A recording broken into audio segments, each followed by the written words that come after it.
and transform the communities that we live, work, and play in, one relationship at a time. Bianca, I'll let you introduce yourself in a second, and we'll get to know a little bit more about you. But I first just want to thank you for making some time to even just sit and, actually talk to me for a second and share some stuff with everyone we'll share this with. I was telling you before we hopped on, I used to do this Real Estate 101. It's just a way to tackle more so topics. I would ask people I knew in the industry to hop on, and we would talk about a specific topic. And what I noticed along the way, people had more interest like in the person more time than the topic. So we haven't, recorded or done these conversations in a while. 101 for us kind of, stands for two things. Kind of 101 just meaning like we'll probably talk about the basics. We'll touch on some basic stuff in real estate.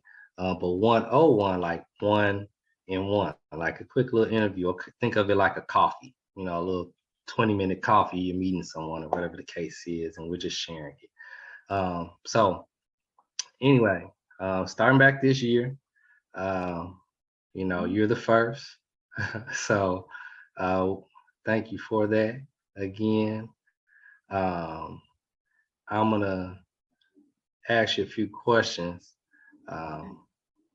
Don't think of it as anything too, like I say, too heavy, but just want to get to know a little bit more about you, and then we'll open it up to some of the folks on the call. They have questions or things like that about stuff that they heard. So welcome, Bianca. If you could, before we get started, just tell us a little bit more about yourself. Okay, perfect. Well, first of all, thank you for having me on. Definitely excited. So I'm Bianca. I'm a commercial lender with Retlaw Capital. This is something that I have a passion to do. When I think about the commercial real estate industry, one, I don't see a lot of people that look like me in the business. And so I strive on challenges like that. So that's one reason why I wanted to get involved. But two, really create a space where we, as women, as Black women, minorities, can really feel comfortable with someone making those decisions outside of just traditional real estate, but commercial real estate, connecting with people like us. So that's the main reason I got into it. And I'm loving what I do. My background is beauty education, so it's very different from what I've been doing the last 20 years, but it has been rewarding already. So I'm really excited about it. So you told us who you are, what you do. If you could tell us a little deeper about yourself, like where are you from? Like, are you a transplant here to Houston? A lot of folks are. Have you been in Houston? Kind of give us a little background. Okay, so I'm originally from Chicago. I wasn't raised there. I was an Army brat, so I've been all over the world, but that's where my parents are from. So that's where I call home. I traveled a lot as an adult as well. So my beauty industry career took me to Austin about 6 years ago. And that was a good transition. Definitely was tired of the cold, wanted something different. So I ended up in Austin, and I wanted to become a homeowner. And at that time, I decided to make Houston my home. So I currently live in North Houston, and I am loving every minute of my decision. Okay. So I grew up in Chicago, so that's interesting. Oh, okay. Same round, same place. So, and now you're with Retlaw Capital as a commercial lender. What specifically does that, like, for those that don't know, what specifically does that mean, and what do you do with Retlaw Capital specifically? Okay, really good question. So a commercial lender is going to be the person that helps you get the funding you need to buy the property that you desire. So when we think about commercial property, we're thinking everything outside of something you would dwell in. So anything for your business, like office spaces, storage units, multifamily homes, but something over 4 units. So we're talking in 10s, 20s, and 30 unit buildings, large properties. Okay. We can also do funding for development if you need a construction loan, if you want to grow and build things with green energy focus, we give funding specially for that as well. Okay. So you kind of assess whatever I might have going on, one of my clients, whatever the case is, determine if you're gonna lend on it, but you're strictly in the commercial terms of what the use is. Yes, absolutely. Commercial Okay. only. Okay. That makes sense. So, and with that being said, I want to ask you, because you mentioned something about commercial lending. You like people, you one of the reasons why you did this because you wanted more representation in the field. And so typically, real estate specifically, and then you talk about commercial, and then you talk about commercial lending, is usually dominated by like older white males, so that's usually the space. They're the ones doing like the huge deals, things like that, or whatever the case is. Like, how do you, being black and then being a black woman, how do you manage that day to day? Like, what do you do to like navigate all that? Really good question. So yes, the market is made up of, like you said, older white men that's really controlling it, or it's the banks that's lending the money, right? And usually when the banks are lending money, your application goes through a computer. And if it's not hitting certain marks on that computer, it's going to deny the application. So going with a lender, you're going to get a little bit more grace with your application and more understanding, right? And possibly a better deal. But to answer your question, it's really about connecting with people personally, one-on-one, and building those relationships. And that, I feel like, is not a challenge right now, because after COVID, I have been so excited to get out and get to talk to people and get in the field. So that hasn't been an issue, but yes, connecting with realtors, developers, entrepreneurs, and letting them know what I do, what I offer, and, making it happen. So then if you're like, hey, it's about navigating, is more about just, hey, build the relationships, show value, people are going to have their biases. You just kind of have to almost ignore it, break through that, and just, do what you have to do in that room when you're moving and working that room. But like, then if that's the case, that's just part of the job. Like, tell me then, like, what's been the hardest part of being in the commercial lending space for you? I think the hardest part is being very different from what they're used to seeing, right? And so I usually have to really make sure they understand that, one, I know what I'm doing. I can offer them something great, and kind of just proving that point from the beginning tends to be the challenge.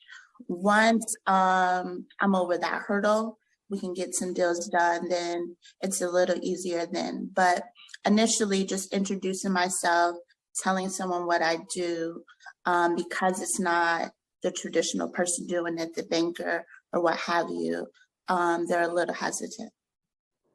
So then it sounds like, or at least, so I used to work in banking, right? And to me, it was so stiff all the time. It felt that way. That it would be so stiff, at least the day to day, like the part that you're talking about, like going around trying to show value, trying to make relationships. It was just us in a bunch of suits, ties, things like that, different events or whatever the case is. But like, everybody to me was the same. And for me, I used to always have this story from banking. There was like this event somewhere I went to, and when I walked in, the guy at the front door looked up. As a black guy at the front door. I guess he worked the door or something. He looked at me. He just kind of gave me a nod, like kind of like this. I guess he said, "Well, I don't." He doesn't see a lot of Yeah. black faces coming to some of these events, let's say, right? Mm. And then I Yeah. had on like this suit and tie kind of thing. He's like, "You just don't look like everyone else." And it's interesting. I walked in the door, and everybody in there were like black suits, dark gray, dark navy or black suits. And I had on Mhm. like a light gray suit. I had like a purple shirt. It's kind of like I stuck out like a sore thumb, and I had to Yeah. work around, but like it just always tends to be like a funny story. Do you, kind of day to day, and I know we run into all kind of stuff dealing with different clients, like, a funny moment that you remember being in this industry that you kind of keep with you? Honestly, I have a very similar story to that. Yeah. Um, I went to a networking event, and yes, the room was full of like black suits, and it's like after 5, it's at this nice little happy hour. Um, and being a stylist, I'm very colorful. And so I come in there and I didn't have on a suit, I didn't have on black. And I was like, oh, okay, I guess I didn't get the dress code memo. But yeah, I stuck out, but I allowed that to work for me. So I just worked the room, introduced myself. Um, People, once they get to know me and have a conversation with me, I'm a lot of energy. I'm really fun. Yeah. I'm not the traditional banker. So that works for me. It leaves an impression. But for some people, they're like, okay, this lady is way too much. No, it that's a good spin to put on it, I think, because it is a lot. It's so much to overcome. So to keep light, be light of it, and be yourself, be authentic is really important. Now you mentioned something when you were talking about you know the types of property that you lend on, and I want to circle back for that for a second. So uh, specifically, you mentioned a couple things. You mentioned office, you mentioned multifamily, but like, is there any other property type that you can lend on, or type that you can't rather? And then within that, is there like a sweet spot for you and your company? Like, is there, one asset class versus other that you guys like really, really strong in? Okay, really good question. When it comes to commercial property, like I said, it's going to be anything that we don't use for a personal residence. So storefronts, retail, things that we won't lend to is for that first time home. Possibly a second time home if it's used for profit only, like an Airbnb or a vacation home, something like that. That's going to be used for profit. So kind of like strictly investment. Investment. But like property type is any, if it's used for investment, y'all are look at it. We'll look at it. We can even do special properties. Before the year closed out, we had a small airport on the table, which was fun because I would never thought that I would be closing a deal, something similar to that. So we can do special properties as well.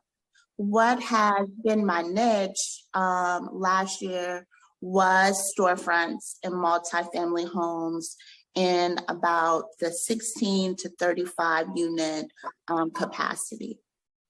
Okay. All over just Houston? Nationwide. All over the country? You lend nationwide, doesn't matter. Yeah. I've really been working my home connections. So Chicago has brought in some good deals. Okay, that's cool. So let me see it, because that was something else I wrote down. Any like, you mentioned, for instance, storefront, but you also mentioned like Airbnb. And so Airbnb, You know, some people are looking at, yeah, if I can make something a little mini hotel motel, cool. But what if it isn't that big? And so where I'm going is like, is there like any minimum or maximum to like, you know, what you guys are looking to can lend on? Perfect. Okay, so to answer that question, the loan amount has to be a minimum of 500K. That's the smallest loan amount that we offer, all the way into the multi-millions. Sky's the limit after that. Okay. And these are like traditional kind of closing products like 30 days, 60-day or whatever. You know, of course the size of project is gonna be a little different in timing, but like, can you speak to that a little bit? So we have some programs that allow you to close as soon as 14 days, but traditionally it will take about 30 to 60 days.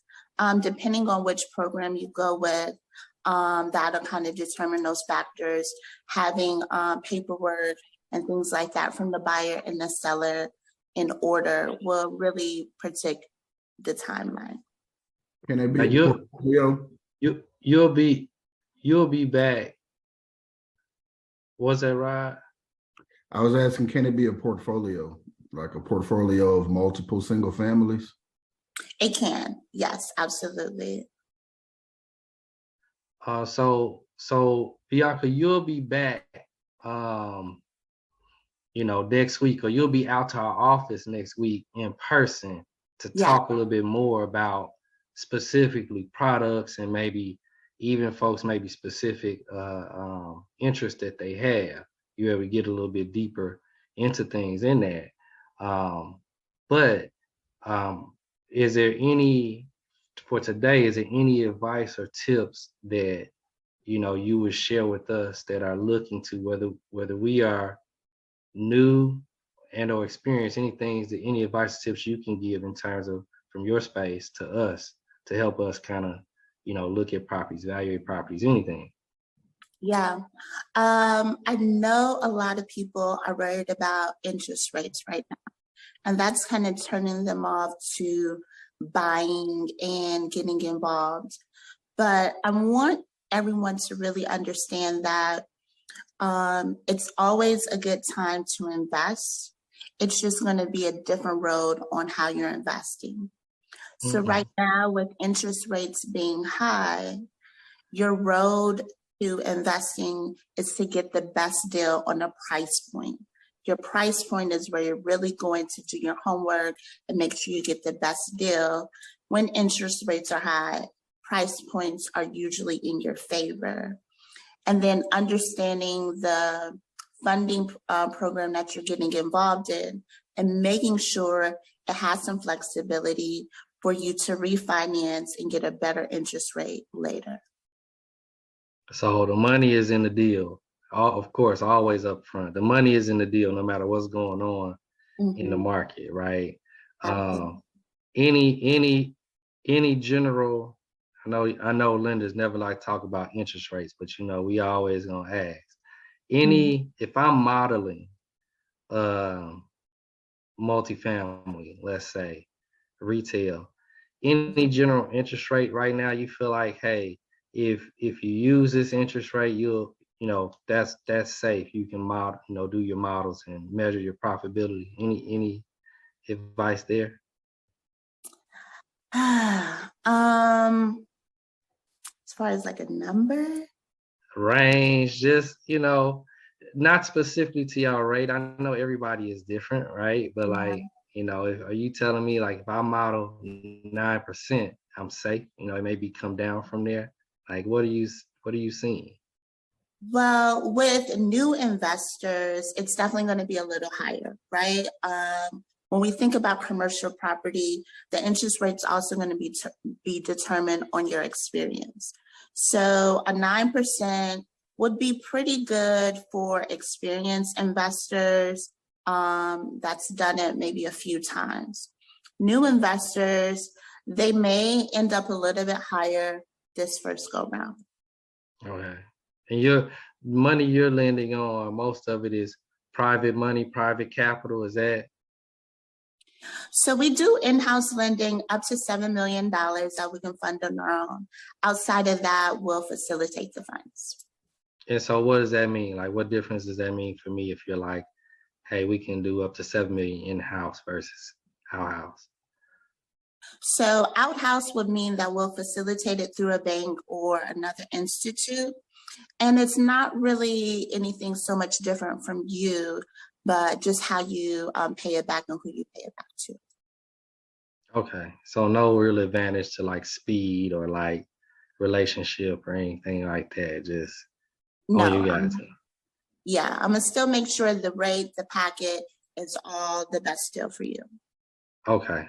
Any, let me ask you, so any specific asset that you're seeing a lot of people looking at right now?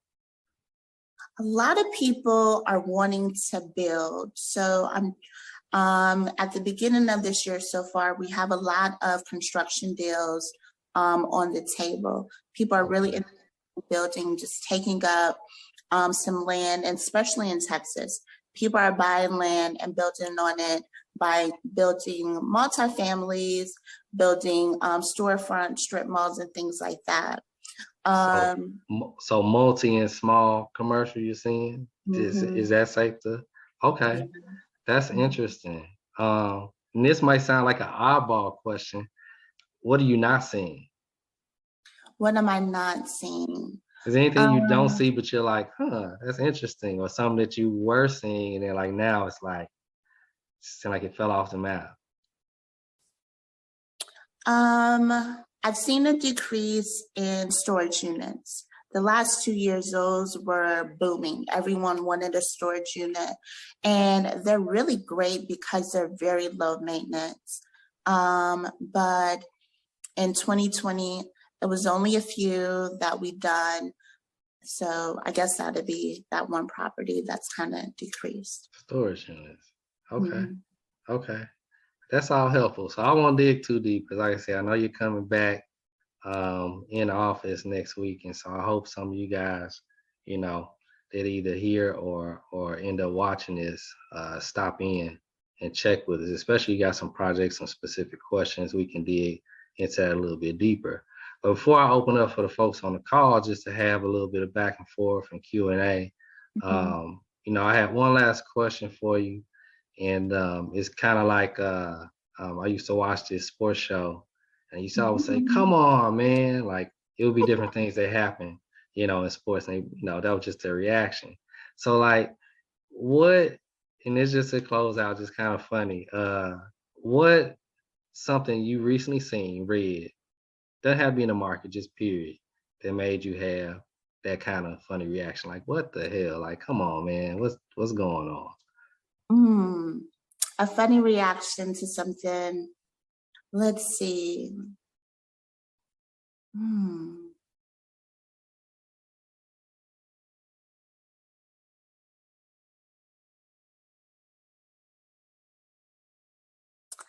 I was watching the Steeler game yesterday, and I was like, come on, man, to the way they decided to celebrate some of their touchdowns and their scoring. A little too soon, a little too soon. Now, are you a Steelers fan? I actually am by marriage, because football wasn't really my love, but I was forced to be a Steeler fan. So that has lingered on. So yes. Oh man, well, I'm not gonna get into that. I was gonna ask you something, but I won't get, if it's by marriage, I won't get into that. Oh no, we won't want to ruin that. No, thank you for sharing that. And man, appreciate the time and you coming by just to have this conversation. I think, you know, in our day to day and things like that, we don't have enough time to really sometimes sit down, talk, and just get to know one another a little bit better. You know, we business goes a lot better when you know and you like the people that you're around. So like, I appreciate you being our first guest this year on our Real Estate 101. I'm gonna close out and stop recording, but you guys, y'all hang around and you know, we can talk further.